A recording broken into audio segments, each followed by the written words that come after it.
স্মৃতি cartoon house.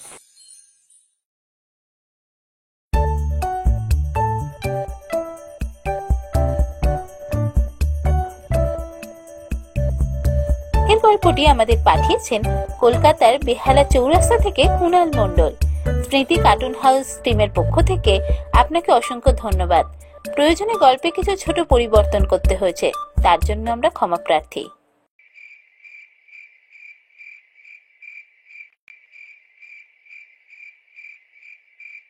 ও দিদা, বলো না, একটা গল্প বলো না। ছোট থেকে তোর এই অভ্যাসটা আর গেল না।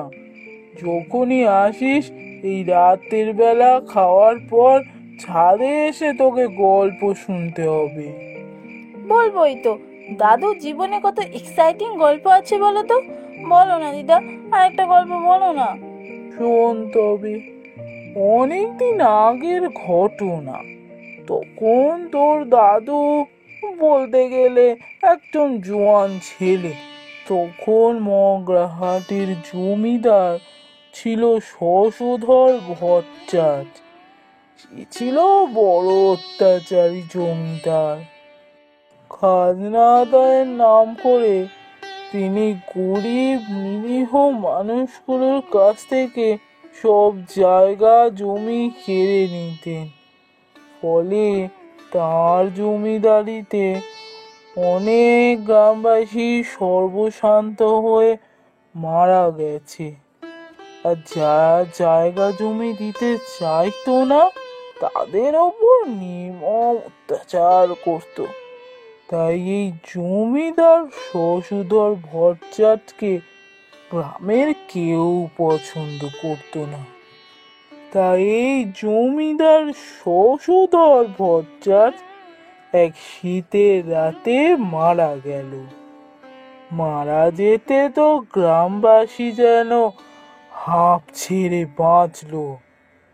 এমনকি তার লেঠেল বাহিনীও খুব খুশি হলো, কারণ তারা জানতো জমিদার তাদের দিয়ে অনেক খারাপ কাজ করাচ্ছে। কিন্তু পেটের দায় তারা কিছুই বলতে পারতো না। জমিদার মারা যেতে তারা সবাই কাজ ছেড়ে চলে গেল।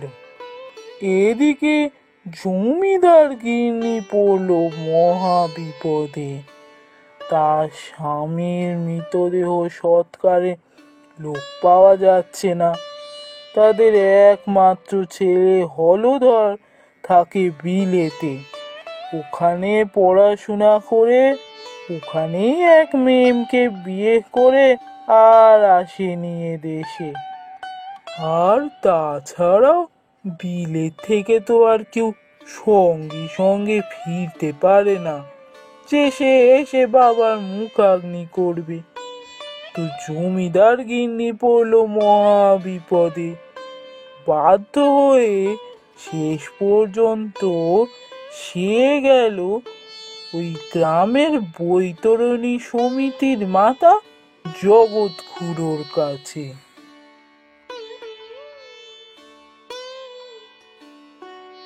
জগৎখুড়ো আর তার সঙ্গী সাথীরা আশেপাশে যত গ্রাম আছে সব গ্রামে দেহ সৎকার করে খুব সস্তায়। কি হলো গিন্নিমা, আপনি এই বৈতরণী সমিতিতে? কেন এসেছি তা কি বুঝতে পারছো না? হ্যাঁ জানি, জমিদার মশাই মারা গেছেন, কিন্তু বড় বিপদে পড়েছি। ছেলেটা এখানে নেই, সেই বিদেশে। আর লেটেলরাও সবাই চলে গেছে। আমি একা এখন তোমাদের জমিদার বাবুর দেহ নিয়ে বসে আছি। কিছু একটা করো। না না, আমরা যেতে পারবো না। আমাদের আজকে যাত্রা দেখতে যাওয়ার কথা আছে। ওরকম একটা পাষণ্ড লোককে আমরা বই নিয়ে যেতে পারবো না। হ্যাঁ, একদম ঠিক কথা বলেছে। আমরা ওই পাষণ্ড লাশ বই নিয়ে যাব না। আমরা চললাম। কি হলো গিন্নিমা, আপনি এই বৈতরণী সমিতিতে? বড় বিপদে পড়েছি। ছেলেটা এখানে নেই, সেই বিদেশে। আর লেটেলরাও সবাই চলে গেছে। আমি একা এখন তোমাদের জমিদার বাবুর দেহ নিয়ে বসে আছি। কিছু একটা করো। না না, আমরা যেতে পারবো না। আমাদের আজকে যাত্রা দেখতে যাওয়ার কথা আছে। ওরকম একটা পাষণ্ড লোককে আমরা বই নিয়ে যেতে পারবো না। আমরা ওই পাষণ্ড লাশ বই নিয়ে যাব না। আমরা চললাম।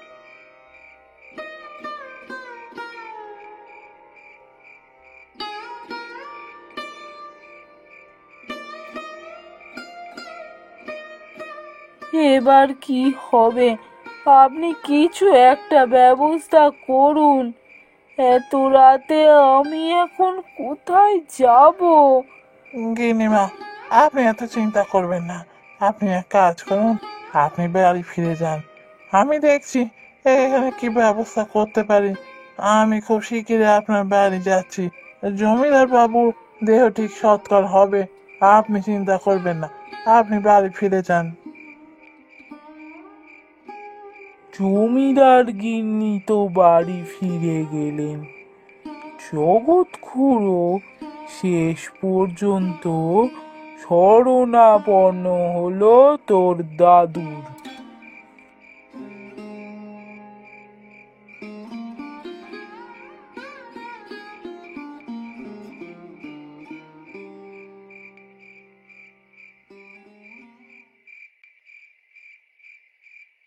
কি হলো খুড়ো? তোমাকে এরকম লাগছে কেন? তোমার আজকে যাত্রা দেখতে যাওয়ার কথা ছিল না? তো যাবে না বুঝি? তোমাকে কেমন একটা লাগছে, কি হয়েছে? তখন জগৎ খুড়ো সমস্ত কথা তোর দাদু আর তার বন্ধু বান্ধবদের বলল। যেমন কর্ম তেমন ফল। বেশ হয়েছে, বেটা পাষণ্ডটা মরেছে। এক কাজ করো জগৎ খুড়ো, ওই শয়তানটার লাশ নিয়ে উত্তরের জঙ্গলের কাছে ফেলে এসো, শিয়াল কুকুরে ছিঁড়ে খাবে।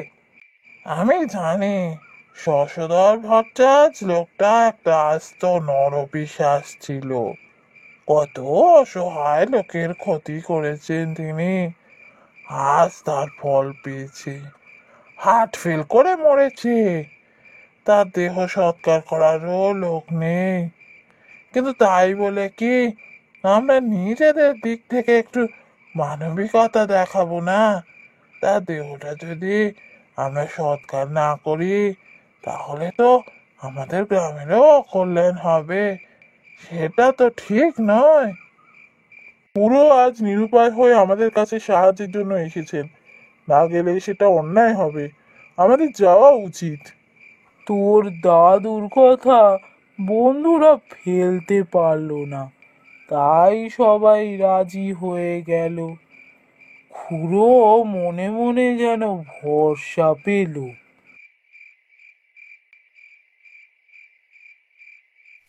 আর দেরি না করে চার বন্ধু মিলে বেরিয়ে পড়লো জমিদারের দেহ নিয়ে। সামনে জগৎ খুড়ো হাতে হ্যারিকেন আর এক হাতে মাটির হাঁড়ি নিয়ে এগোতে লাগলো।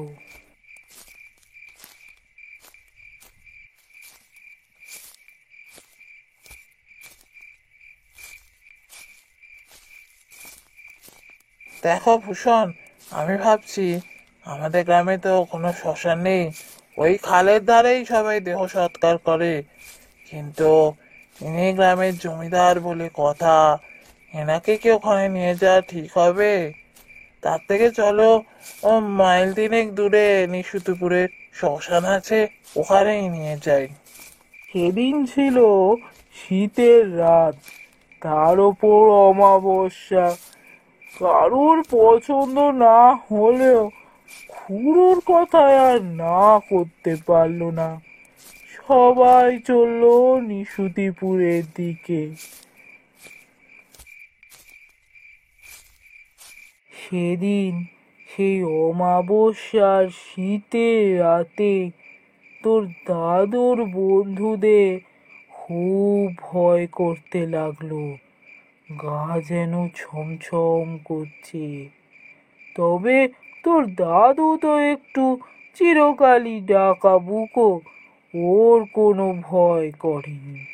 আর খুড়োর তো অভ্যাস আছেই, খুড়োর কাছে তো এ আর নতুন কাজ নয়, তাই তারও আর ভয় ডর বলে কিছুই নেই। শেষ পর্যন্ত মাইল তিনেক পেরিয়ে তারা নিশুতিপুরের শ্মশানে পৌঁছলো।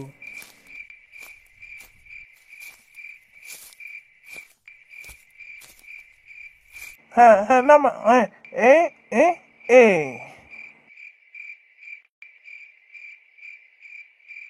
তোরা এখানেই দাঁড়া, আমি দেখি ডোমকে ডেকে আনি।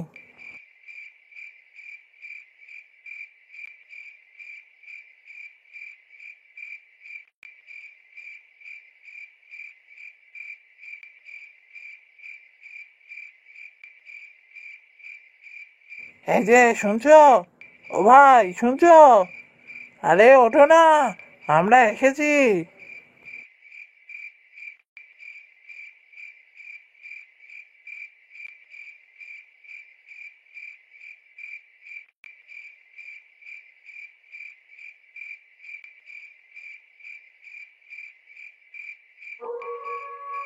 না, ডোমকে ডেকেও তুলতে পারলাম না, সে একটা গাঁজা খেয়ে বেহুশ হয়ে মরার মতো ঘুমোচ্ছে।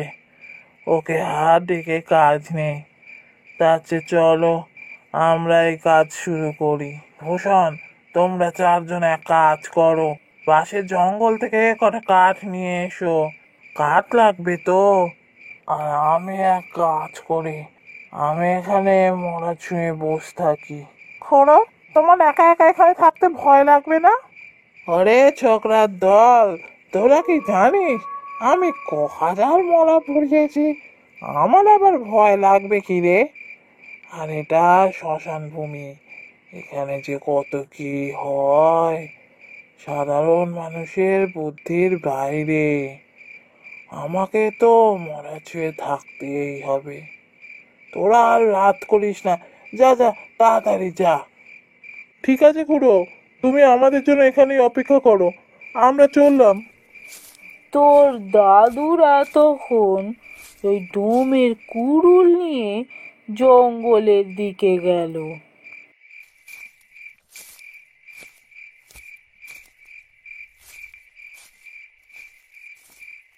এরপর খুড়ো বসে বসে নিজের মনে গান করছিল। হঠাৎ একটা দমকা হাওয়ায় হ্যারিকেনটা গেল নিভে। দেখেছো, হ্যারিকেনটাও কেন নিভে? দেশলাইতেও তো কাঠি নেই, আমি এখন কি করি? এই অন্ধকারের মধ্যে বসে থাকতে হবে আমায়। এই ছোকরার দল কখন যে আসবে কে জানে বাবা, এত কেন যে দেরি করছে, আর কতক্ষণ এই অন্ধকারের মধ্যে বসে থাকতে হবে জানি না বাবা। চারদিক তখন ঘুটঘুট করছে অন্ধকার, তার মধ্যে একা খুড়ো বসে আছে। বসে থাকতে থাকতে কখন জানি খুড়ো ঘুমিয়ে পড়েছিল। হঠাৎ সে একটা আওয়াজে খুড়োর ঘুমটা ভেঙে গেল।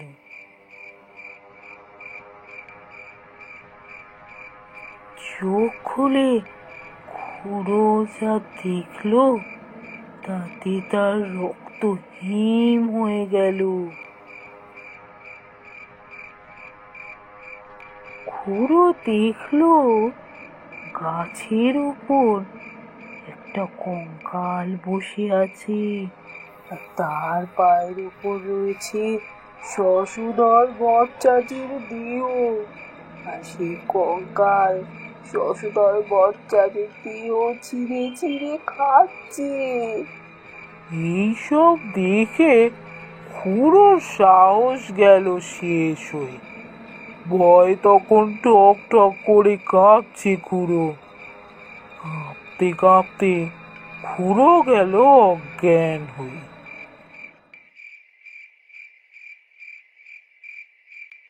খুড়ো অজ্ঞান হয়ে গেল, চল চল খুড়োর মুখে একটু ঠান্ডা জল ছিটাই।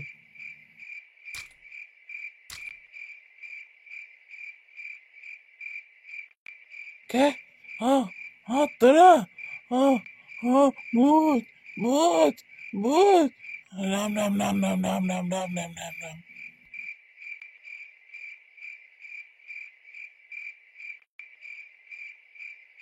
খুড়োর কথা শুনে তোর দাদু আর তার বন্ধুরা ওই কঙ্কালের দিকে দেখলো।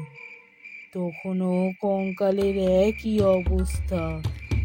এই বীভৎস দৃশ্য দেখে সবাই ভয় রাম নাম জপ করতে লাগলো। কিন্তু তোর দাদুর তো খুব সাহস।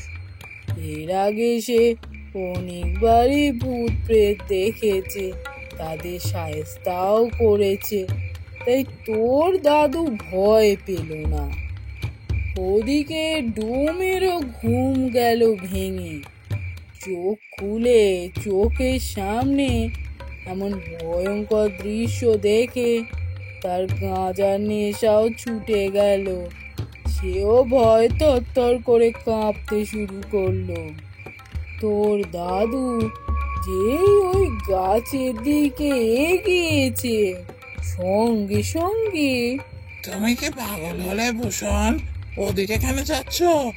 এখন চলো আমরা সবাই মানে এখান থেকে কেটে পড়ি, নাহলে কপালে অশেষ দুর্গতি আছে।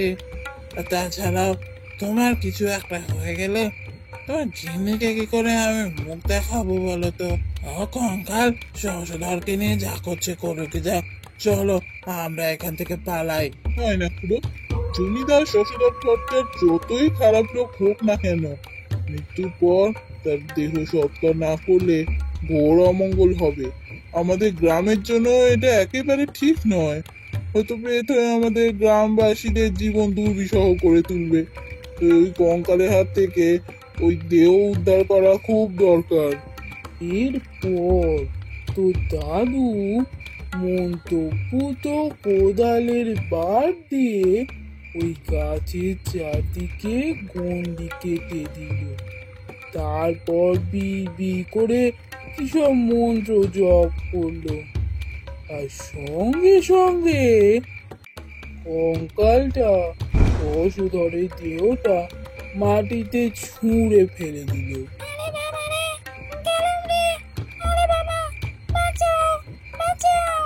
তুই কে রে হতভাগা?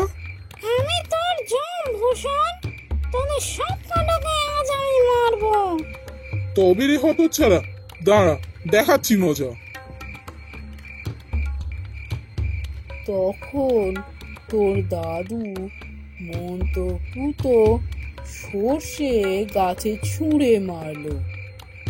ওরে বাবা রে, ওরে বাবা, থাম ভূষণ থাম, এবার আমায় মাফ করে দে বাপ, আর পড়িস না মন্ত্র।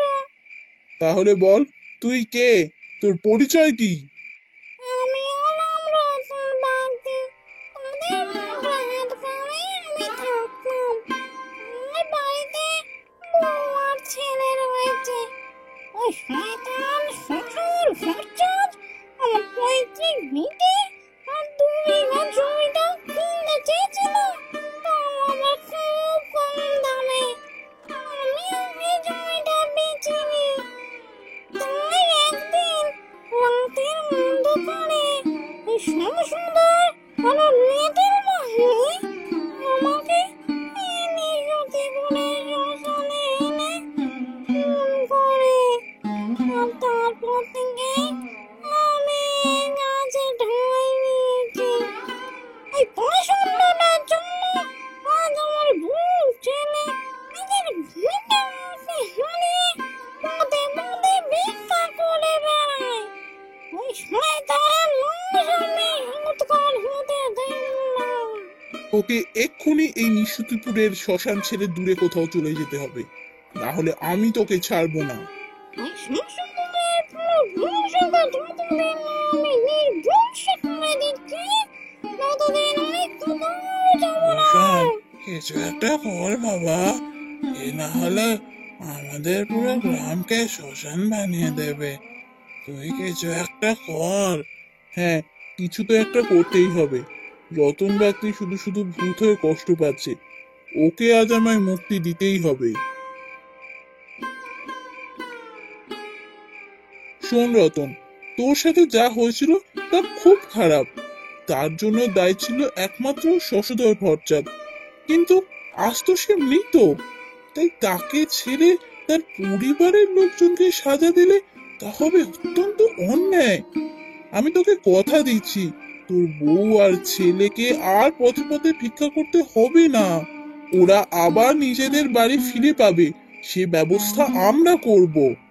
আর ওদের সারা জীবনে অন্ন বস্ত্রের ব্যবস্থাও আমরাই করব। তারপর আমি নিজে গয়ায় গিয়ে তোর নামে পিণ্ডি দেব, যাতে তুই এবার মুক্তি পাস।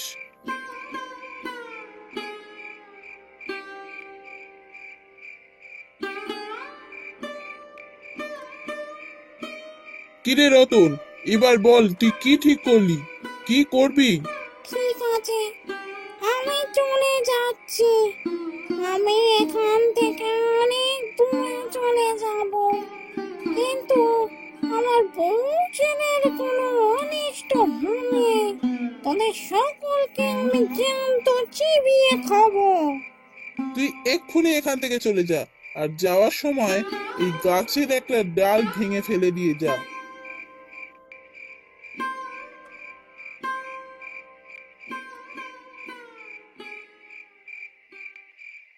তারপর তারপর কি হলো দিদা? তারপর আর কি হবে, ওই কঙ্কাল ওখান থেকে চলে গেল, আর তোর দাদুরাও যে কাজে গিয়েছিল সেই কাজ শেষ করে বাড়ি ফিরে এলো। আর ওই রতন বাগদির ছেলে আর বউয়ের কি হলো? অত শত আমি জানি না, তোর দাদু এর চেয়ে বেশি আমায় কিছু বলেনি। দাদুকে গিয়েই জিজ্ঞাসা করিস। ঠিক আছে, তাই করব। আমি চললাম দাদুর কাছে।